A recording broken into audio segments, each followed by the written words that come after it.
It's a lonely road to travel down. Your life's all about what they want. Transfixed on your own, I'll be near sometime. Those who get station. I saw it. So overall, an overview. So generally, what would you grade it? So 1 out of 10. I would probably grade it 9.5 out of 10. I mean, there were some parts that slowed down a bit, but it was pretty. I'd give it an 8. Yeah. Okay. Or 7.9. Some people I saw some reviews and read a little bit of reviews for the Punisher. Right. And they said, "Oh, why do they have 13 episodes? I don't like 13 episodes. It's too long." And I'm thinking it wasn't too long. I mean, yeah, there were some parts that maybe dragged a little bit, but I thought 13 episodes should be the max for at least a TV show. Right. Well, yeah, usually, shows that are on, ABC, NBC, the standard broadcasting channels, those go on for 22. Yeah, 22 or 23. Or 22 or 23 or more. You're sometimes even 30. Right. And compared to that, it's half. If we're going off of 30, it's less than half of a standard TV show. Yeah. But you still get the most information. And also, they're each an hour long, so technically it's the same length as a standard TV show.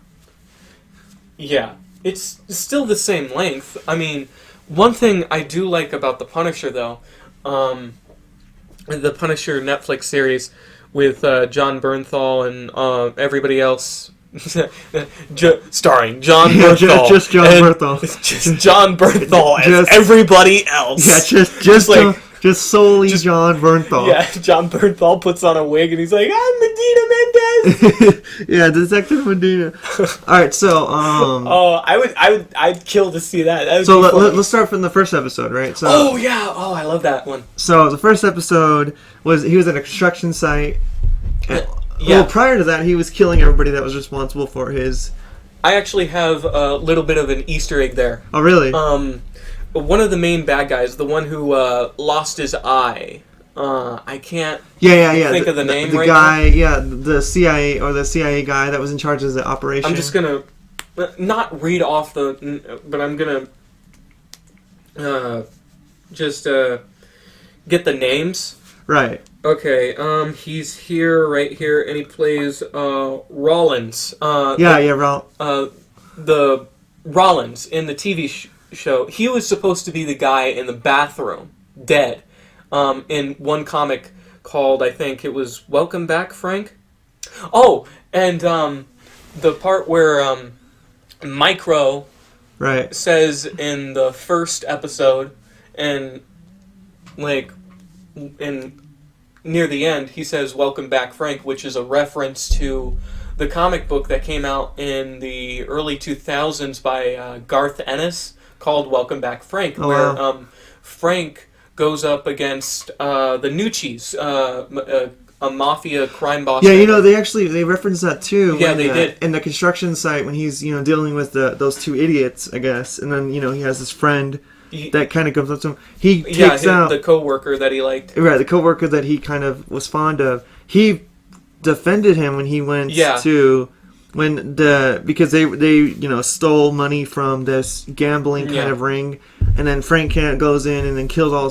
I think that was referencing that. Yeah, it was referencing that because Garth Ennis, believe it or not. In the 90s, the Punisher was actually going down in sales. Yeah, oh, wow. Because there was... In the 90s, everybody wanted to be extreme. As far as I know, I wasn't, raised in the 90s. I was only born in 99. Right.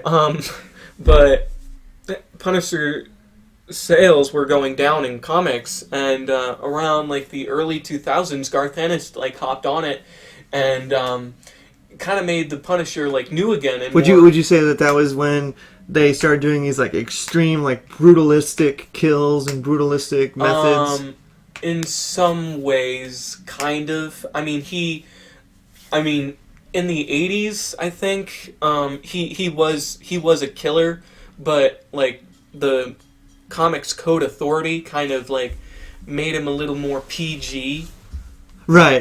Yeah, that comic code was insane. You know, I was actually watching Marvel's Agents of S.H.I.E.L.D., and one of the main characters, Skye, in that, or, you know, whatever her name is, Skye, she actually references Micro. She drops she drops his name, Micro, and that was prior to the show coming out.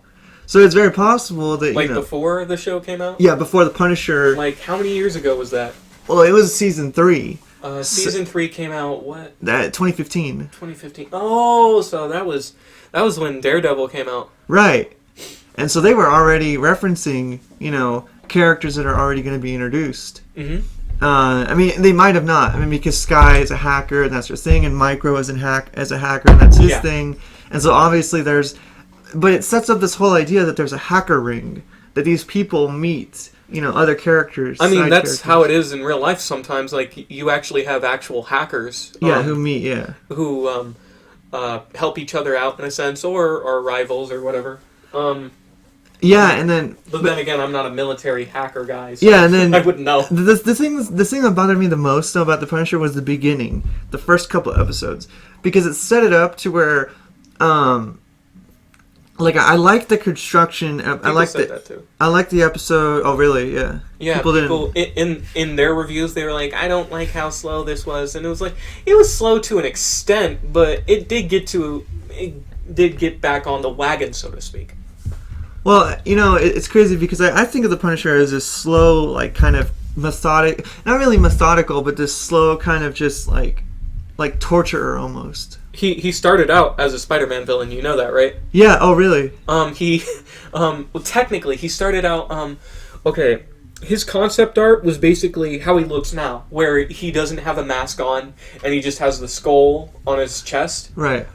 But the only difference was the skull was about the size of, like, your... I mean, people are not going to see this, but I'm just going to describe it the best way I can. It was not the whole chest. It was just on the side of his chest. Like a pocket, almost like a shirt pocket. Yeah, a shirt pocket, basically. And one of the guy's bosses, I forgot who created him. I'll look it up later. But one of his bosses, one of the writers said, "Hey, why don't you enlarge it to the chest, make it more profound?" And he did, and he just didn't want the character to wear a mask. He wanted people to see his emotions when he was taking people's lives. And that's very, you know, and we go into Defenders then, because he was referenced in Daredevil Season 2. Yeah. And then we had the Defenders that dropped, and then we had... That wasn't as good. I mean, Iron Fist, I heard, was total, utter garbage, but the Defenders was just okay.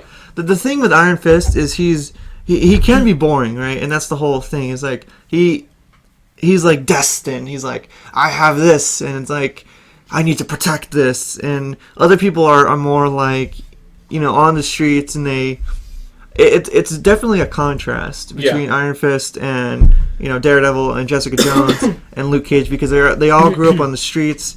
They all protect, you know, what they like. They all know, they have this feeling in their heart. While Iron Fist just has this, you know, idea that, oh, I need to protect this thing on my hand, or this, you know, entity that he has, this power. Right. Yeah, this power that he has, instead of protecting anything else. Yeah, it's a lot less realistic. The thing I like about, especially about this show, more than Daredevil, because I did see Daredevil Season 1, like, almost all of it, at a friend's house, but I didn't get to finish it all, because I was supposed to be there for a birthday party, but I was binge watching it all night, and I was like, come on, get to the last 2 episodes. I only had the last 2 episodes left, and I was still finishing the third to the last episode. It was getting really good, and I'm like, oh, come on, and I kind of fell asleep a little bit, and and I wanted to watch more of it, and they're like, you're here for a birthday party, and that's to watch our Netflix. Oh, God. And I'm like, well, yeah, rightfully so, and I was being rude in that respect, so I did eventually go to the party. You have, I think that they're hinting at the Punisher, Frank, being into the Defenders. Like, they're going to transition him. Because, the Defenders show, They should switch him out with Iron Fist if they really want to. Well, they changed a lot, and I think that they're actually setting up for somebody new to come in because they changed a lot. And I'm not going to spoil it, but there was a lot of events. I spoiled it for myself, so. Well, there's a lot of events that unfolded that changed the game, I guess you could say. Mm-hmm. And involved some really, really important characters. Yeah, very important. And they're gone now, and so they're dead, and they might come up with a new show to introduce them. Well, you gotta. That's what they're doing. Is they had Luke Cage, they had they had their own shows. Luke Cage, Daredevil, Jessica Jones, and Jessica Jones season 2 is. I haven't seen Jessica Jones at all. Season 1. I wanted to. Yeah, neither have I. You talk about boring. That's just. I want to fall asleep. Why? Because she's a private eye. Well, it's like, to me, I just saw a couple episodes, and I know that I'm only basing it off of those couple episodes, but I think that... Is the actress good, though?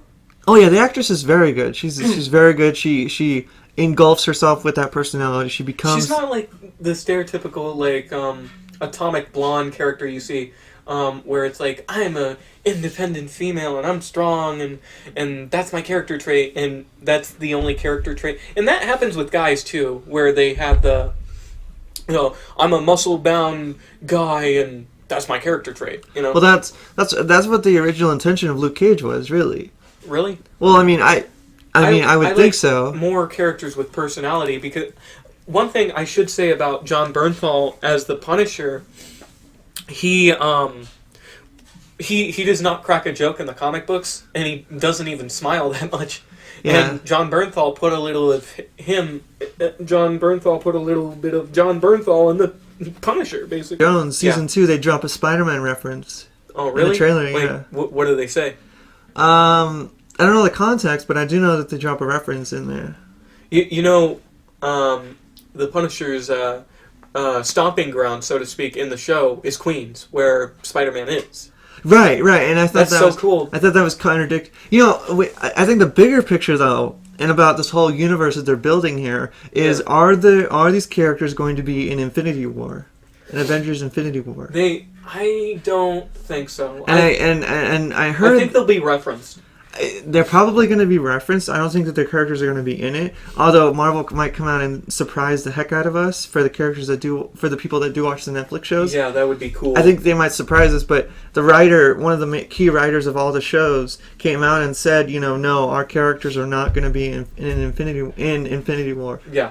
But I think that they're definitely going to be referenced. I think the director of Infinity War is definitely going to reference. They should. They have all these characters, they're connected. That universe is connected. Right. And same thing with Agents of S.H.I.E.L.D. They're definitely going to have they're definitely going to have, I don't know if the Agents of S.H.I.E.L.D. TV show is going to connect into the Infinity War, but I do know that these characters that are in Netflix they're either going to be in it or not be in it. And same thing with Agents of S.H.I.E.L.D. It's very undecided at this point. Yeah. I don't know why, but the guy who plays Micro had this Shaggy Rogers vibe to me. I don't know if it was just the way he looked. And This is not a spoiler either. He has he's like a skinny guy, but in the comic books, he's actually a fat guy with glasses.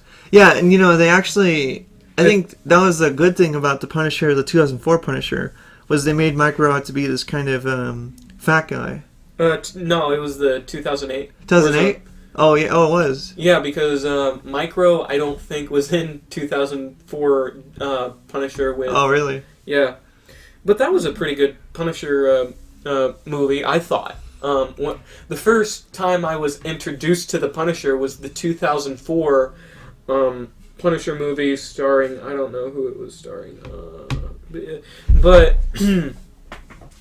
I only have the cast of the Punisher Netflix series. Right. I should mention this. I mean, I did talk about this before we turned on the podcast. Was Ben Barnes, or basically the guy who plays Jigsaw. Not really a spoiler. Well, that's what they categorized him. That's what they list him as, Jigsaw. Wait, really? I'm dead serious. That's they do. What the heck? His the Billy Russo character. Yeah, Billy Russo. Okay. Yeah. Punisher's friend. Why would I don't know why would they do that? Have a cast? Why would they? I don't spoil a cast member or spoil the ending of the show? I think it was because most people like already know about like the Punisher. I mean, he's been established since right. He's had Spider-Man. what, 2 or 3 movies? He's had okay. Let's see. He's had. If you're not counting the animated movies, you're counting the live action movies. He had a movie in 1989 starring Dolph Lundgren. Dolph Lundgren, right? And his portrayal. Oh yeah, we were talking about that. Billy Russo. That Punisher villain hasn't been in the Punisher movies, technically. The guy who was playing Bobby Saint was supposed to be Jigsaw in the sequel to the 2004 Punisher movie starring Thomas Jane, John Travolta, etc. Blah blah blah blah blah. And I think James Carpinello was supposed to reprise his role as Bobby Saint. But also, Jigsaw's real name instead of Jigsaw, it's Billy Saint, or not Billy Saint. It's Billy Russo, and he was supposed to. He was actually in the. But is his name Bobby Saint or Billy Russo? They were going to tweak it a bit for the sequel, but instead of having the sequel, the only thing we got from the Thomas Jane Punisher was the video game, the Punisher video game, and. Interesting fact to note, Thomas Jane actually did reprise his role as the Punisher for the video game. So he did the voiceover? Yeah, he did the voiceover. So before Jon Bernthal ever was the Punisher, okay? Before he was ever the Punisher, Thomas Jane was the longest guy who played in the longest. Who right. was a recurring character. And also there was a fan film called Dirty Laundry starring Thomas Jane as the Punisher again. It was like a 10-minute film where he was doing laundry. A short film. Yeah, it was a short film. It was a right. short fan-made film. And he was just doing laundry, stuff like that, and he runs into a gang. It was in a, like, what are those called? A laundry shop or whatever? Yeah, laundromat. Laundromat. He was at a laundromat cleaning his clothes. And some of his clothes needed to get thrown away because of the bullet holes, but that's besides the point.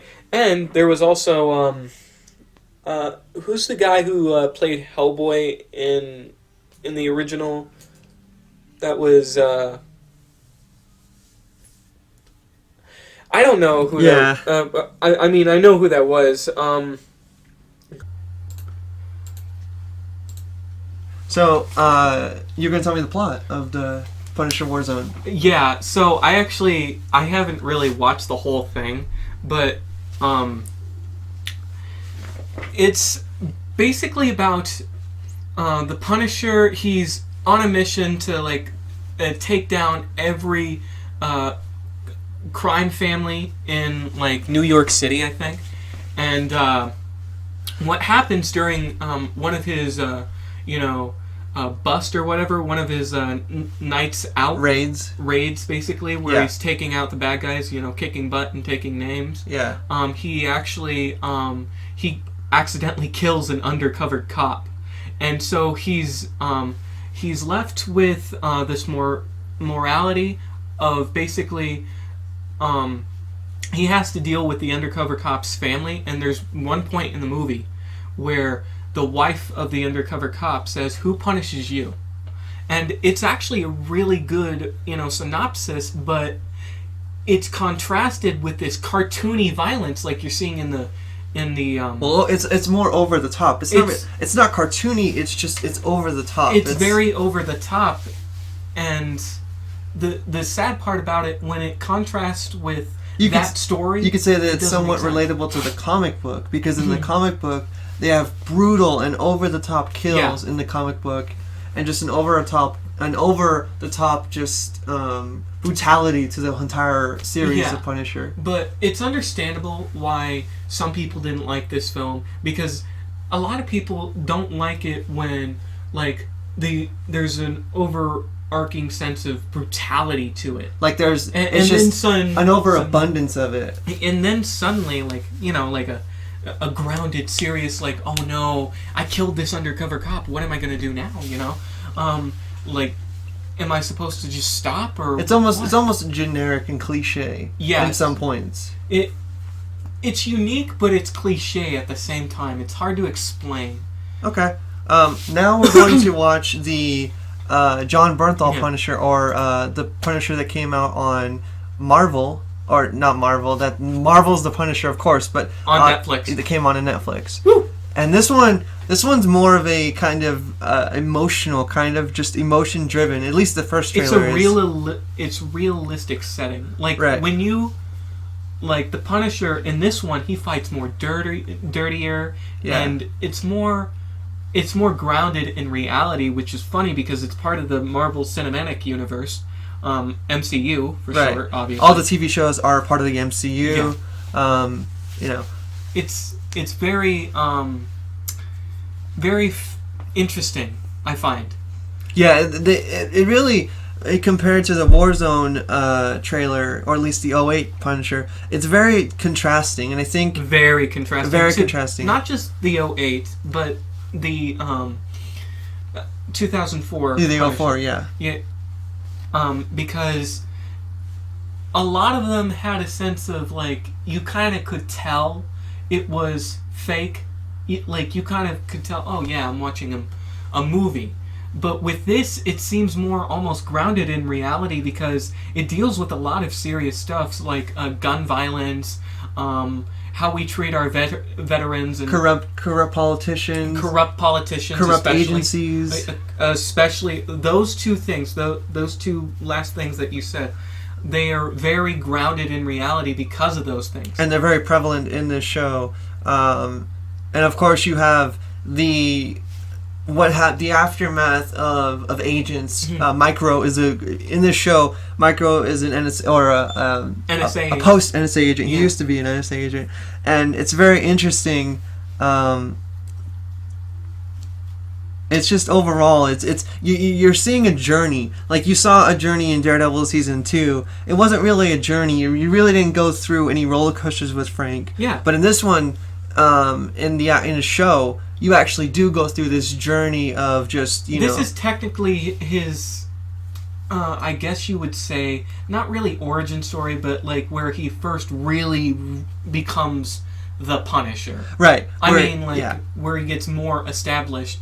In a sense, being in Daredevil season 2, you got to meet Frank Castle, and you got to meet a little bit of his persona as the Punisher, but you didn't really get to see the full force of the Punisher. This Punisher is... You're gradually in the TV show, this is just validation. Yeah. I think validating that he can do what the comic book Punisher can do. He's capable of it. After this journey in the show, it shows that he can do this. He can continuously do this, and he has the validation, I think. Yeah. And I think that's what all the viewers, I think, do.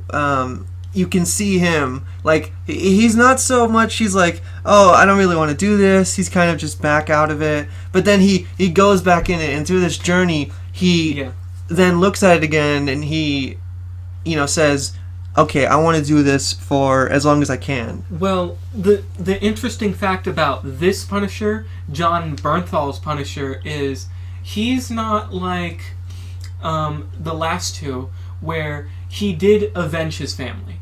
Right. In the last two, he did avenge his family. He did finish his quest, but he's like, you know what? I think I need to do this crusade upon crime. He's not like that in the TV show. In fact, near the end of the TV show, he actually says, I don't know what to do now because I got my people who I killed all the people who destroyed my family. You know, I brought vengeance upon them. But anyways. And of course, now, spoilers to the end of the show. Hopefully I don't ruin it. But I'm going to anyways. But Jigsaw, we get the introduction of somebody that's wrapped up in cloth at the end, and it seems Frank is beating the out of Billy Russo, just smashing his head into the mirror on the carousel. Yeah. And he's still alive. Oh, of course, yeah. And he, of course he's going to be Jigsaw. And, that has been referenced throughout the show. Yeah. Billy Russo was talking to the counselor of Frank, one of his best friends, and he says, in the scene where they're at Anvil, Billy's workplace, yeah, he says, I'm good at putting people back together. Yeah, it's kind of a reference like, a puzzle, jigsaw puzzle, get it? Yeah, right, exactly, exactly. And as you said before, exactly. I think this is a great place to wrap up the podcast. What do you think? Yeah, exactly. I think this is a wonderful place to wrap up the podcast. We will be back with the podcast down the line. So we all hope you enjoyed. We'll see you next time. Yeah, bye.